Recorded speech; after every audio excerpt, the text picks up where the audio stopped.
찬송가 257장 찬송드립니다.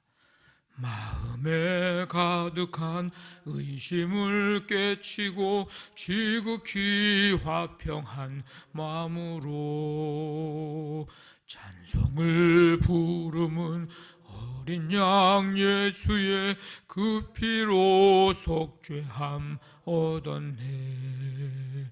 속죄함 속죄함 주 예수 내 죄를 속했네. 할렐루야 소리를 합하여 함께 찬송하세.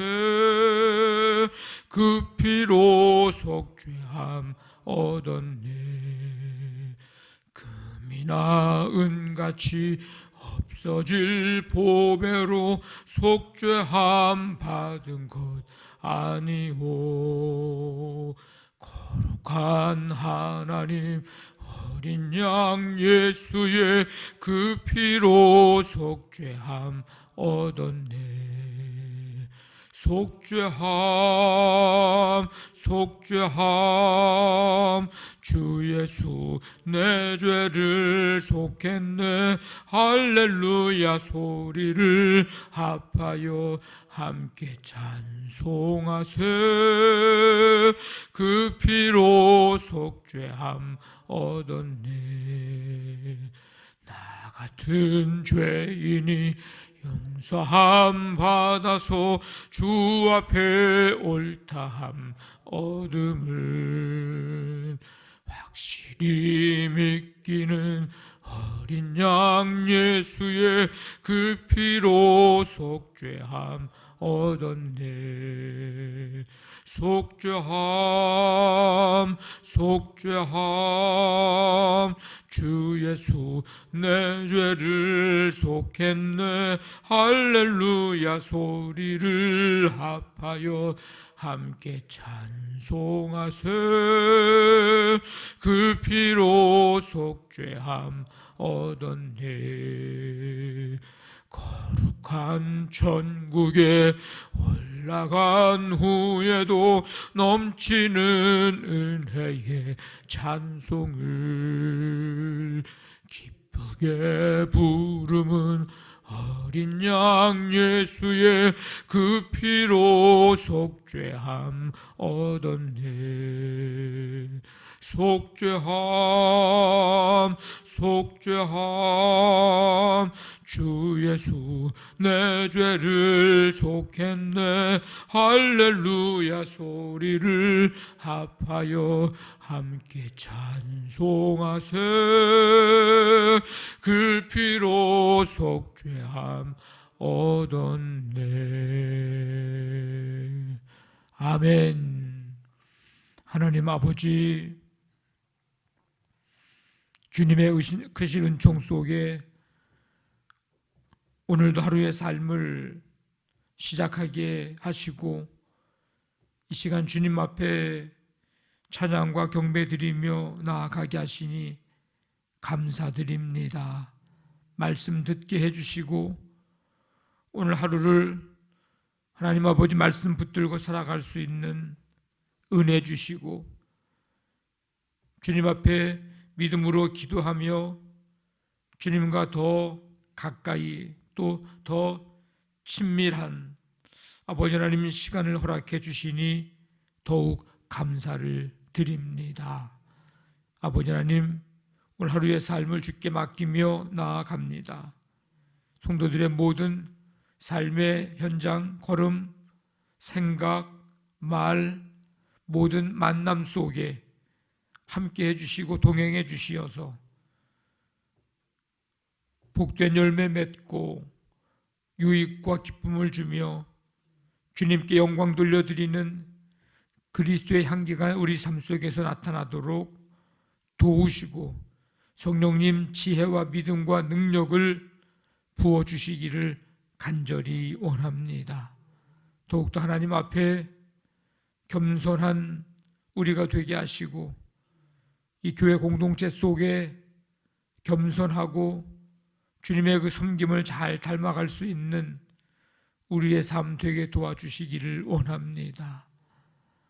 아버지 하나님, 오늘도 주께서 성도들의 모든 삶을 인도해 주시고 특별히 자녀들을 붙드셔서 모든 삶의 선한 길로 인도해 주시며 하나님 능력의 손, 권능의 손으로 늘 붙잡아 주셔서 이 험한 세상, 광야 같은 이 세상을 믿음으로 말씀으로 주님 바라보면서 넉넉히 이겨나갈 수 있는 크신 은혜를 우리 자녀들 모두에게 부어주시기를 간절히 원합니다. 오늘 연약한 성도들 이 새벽에 치유와 권능의 손 주님 어루만져 주시어서 주님의 그 은혜 속에 오늘도 살아가게 하시고 나와 함께 하신 하나님, 내 곁에 계시는 하나님, 변함없이 우리를 사랑하시는 그 사랑 감사하며 믿음으로 새 힘 얻어 일어날 수 있도록 한번 영과 육을 강하게 붙들어 주시기를 간절히 원합니다. 아버지 하나님, 이 시간 주님께서 이곳에 또 각 가정에서 새벽을 깨워 주님을 바라보는 성도들 한 사람 한 사람 모두에게 하나님의 크신 은혜로 함께 주셔서 감사와 기쁨, 평강 오늘도 충만케 해 주시옵소서. 모든 것 주께 맡기오며 예수님의 이름으로 기도하옵나이다. 아멘. 로마서 2장 1절부터 11절까지 한 절씩 교독하겠습니다.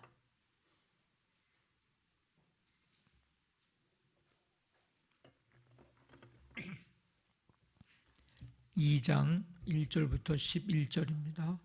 그러므로 남을 판단하는 사람아, 누구를 막론하고 뇌가 핑계하지 못할 것은 남을 판단하는 것으로 뇌가 너를 정죄함이니 판단하는 뇌가 같은 일을 행함이니라.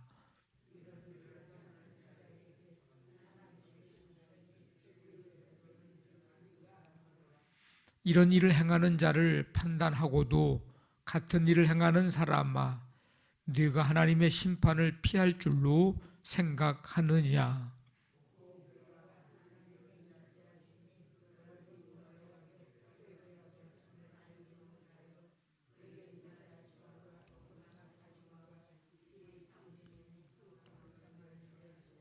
다만 네 고집과 회개하지 아니한 마음을 따라 진노의 날 곧 하나님의 의로우신 심판이 나타나는 그날에 임할 진노를 네게 쌓는도다.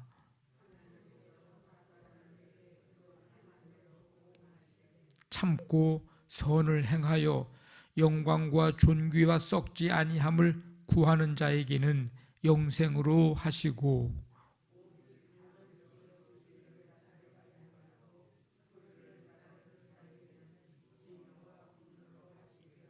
악을 행하는 각 사람의 영에는 환난과 곤고가 있으리니 먼저는 유대인에게요 그리고 헬라인에게며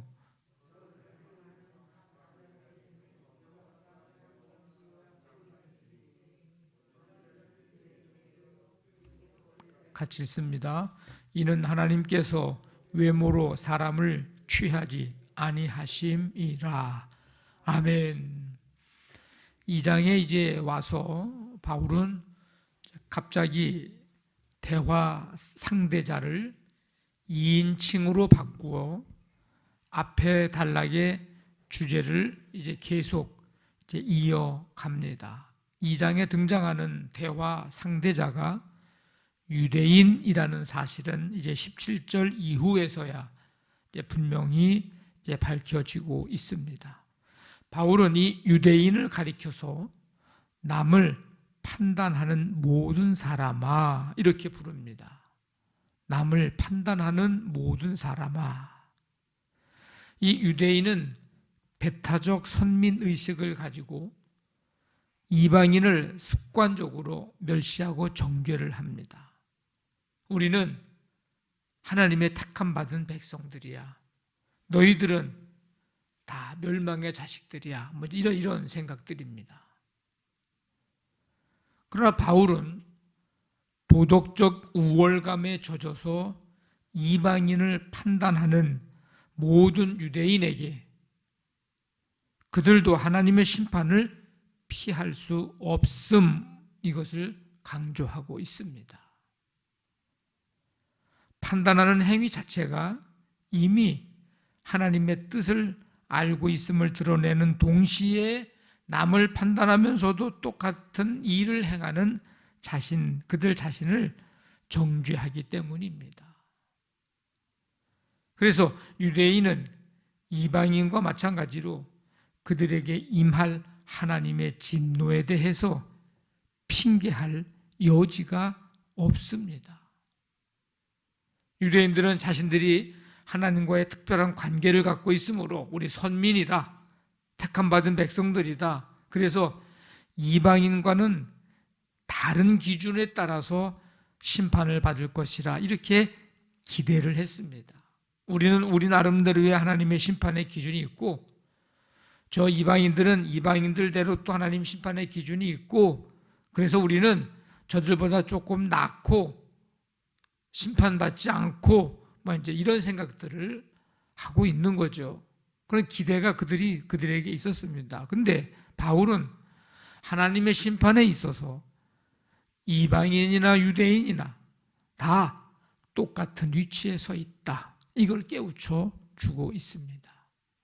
3절의 질문은 유대인뿐만 아니라 그들처럼 타인을 판단하는 모든 사람에게 해당되는 질문입니다.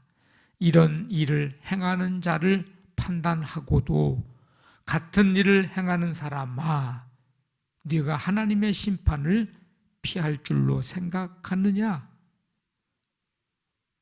유대인이나 이방인이나 다 하나님의 심판대에 서 있다, 이런 얘기를 질문을 통해서 이제 던집니다.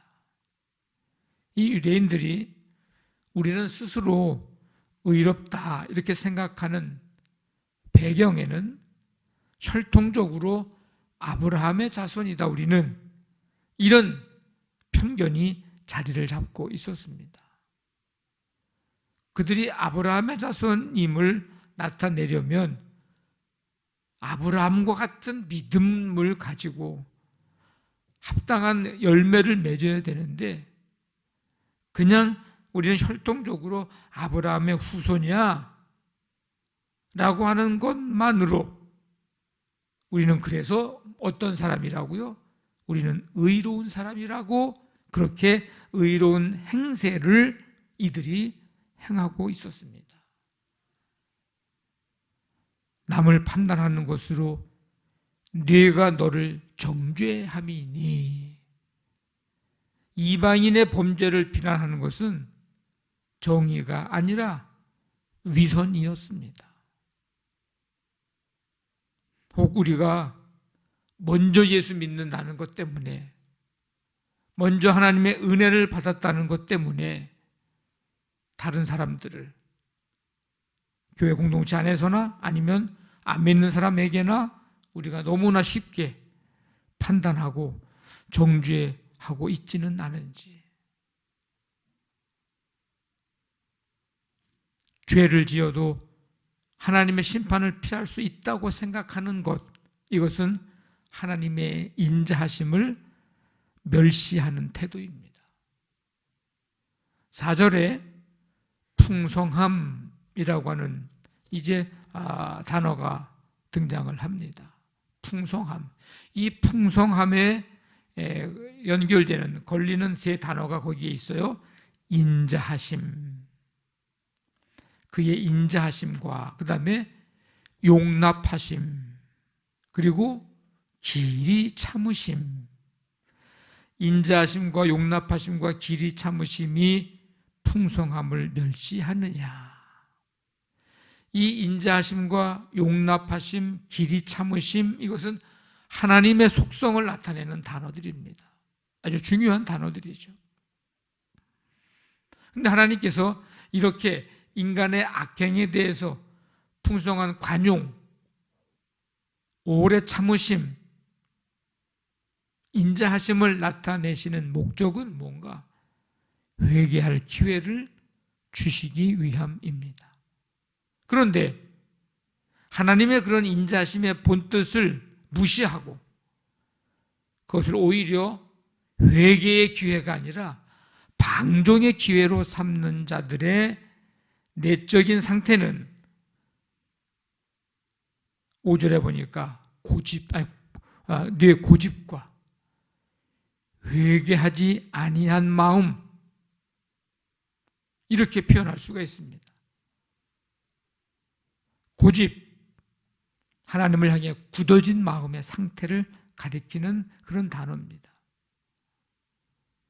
이런 상태, 이런 반항적인 태도를 고집하는 것은 마지막 진노의 날에, 즉 하나님의 심판의 때에 자신에게 임할 진노를 쌓아 올리는 어리석은 행위입니다.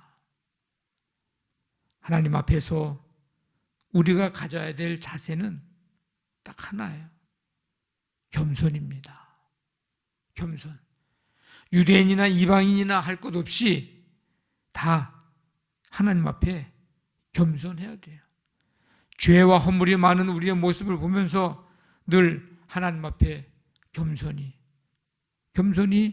무릎 꿇고 나아가는 삶. 하나님은 언제나 우리에게 지금도 회개할 기회를 계속해서 주고 계시는 인자하심과 용납하심과 길이 참으심의 은혜를 우리에게 주고 계시기 때문입니다. 이 하나님의 사랑을 받을 수 있는 가장 좋은 방법은 하나님 앞에 겸손한 거예요.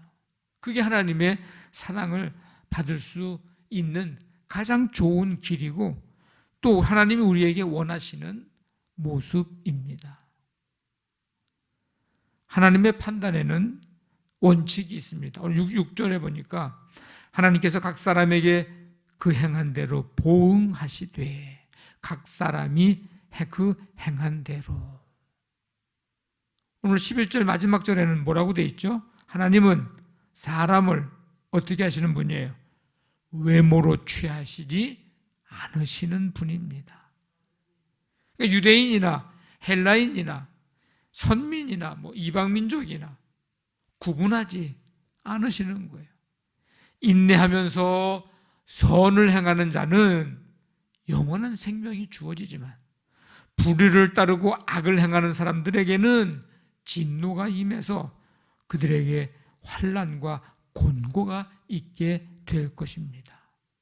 여기서 선을 행한다고 하는 것은 믿음 없이 좋은 일, 착한 일, 선한 일을 많으면 그 사람은 구원받는다는 그런 의미가 아니고 하나님의 은혜에 의해서 믿음으로 의롭다 하심을 우리가 얻었는데 그 믿음으로 살아가는 삶에 반드시 따라오게 되는 선한 행실. 예수님이 산상수훈에서 말씀하신 것과 연결된다면 착한 행실, 빛으로, 소금으로 그 믿음의 모습의 삶이 나타나는 그 선한 행실이라고 하는 열매를 말합니다. 다시 말하면 예수 그리스도를 온전히 믿는 사람을 여기서 참고 선을 행하는 사람, 이렇게 표현을 하고 있습니다. 성도 여러분, 다른 사람을 정죄하거나 판단하는 어리석음, 이런 어리석음을 행하지 말고 의와 거룩함으로 진리 가운데 행함으로 인해서 하나님께도 칭찬받고 사람들에게도 그 모습으로 인정받고 하나님께 영광 돌리고 또 많은 사람들에게 하나님의 놀라운 은혜, 축복 전해주고 보여주고 나타내주는 그런 통로로 우리 모두가 다 쓰임받는 삶 되시기를 주님의 이름으로 간절히 축원합니다. 아멘. 말씀 붙잡고 기도하시고 우리 교회를 위해서 가정사업장, 직장, 자녀들 하나님 오늘도 함께해 주시고 서정선 권사님이 어깨 수술을 오늘 한다고 합니다. 우리 서정선 권사님을 위해서 수술이 잘 맞춰지도록 기도해 주시기를 바랍니다. 이 나라 이 민족 우리 북한 땅의 세계열방에 하나님 나라 이루어질 수 있도록 우리 시간 간절한 마음 가지고 우리 함께 기도합니다. 하나님 아버지 감사합니다. 오늘도 주님의 은혜 속에 이 시간 주 앞에 나와 찬양과 경배드리며 말씀 듣고 기도합니다. 아버지 하나님 앞에 늘 겸손한 삶 살아가기를 원합니다. 지금도 하나님 우리에게 베푸시는 인자하심, 용납하심, 길이 참으심, 아버지 하나님 그 은혜 늘 감사하면서 겸손히 판단하고 정죄하는 삶이 아닌 의와 거룩함으로 진리를 행함으로 하나님께 영광 돌려드리고 우리의 삶에 선한 열매 맺으며 많은 사람들에게 풍성한 하나님의 그 은혜를 전해주는 통로의 역할을 잘 감당할 수 있도록 함께해 주시기를 원합니다. 오늘도 우리 모든 삶의 현장 속에 주님 임하시고 붙잡아 주시기를 원합니다. 수술을 앞둔 권사님에게 크신 은혜로 이 새벽에 임하여 주시고 온전하게 완벽하게 잘 되도록 하나님 도우시고 함께해 주시며 크고 작은 질병과 싸워나가는 성도들에게 이 새벽에 하나님의 어루만져 주심의 은혜, 치유의 은총을 베풀어 주시기를 간절히 원합니다. 오늘도 모든 삶 주께서 인도하시고 지키시고 함께해 주시기를 원합니다. 가는 곳 하는 일 만남 속에 예수 그리스도의 향기 아름답게 나타내도록 주님 도와 주시옵소서.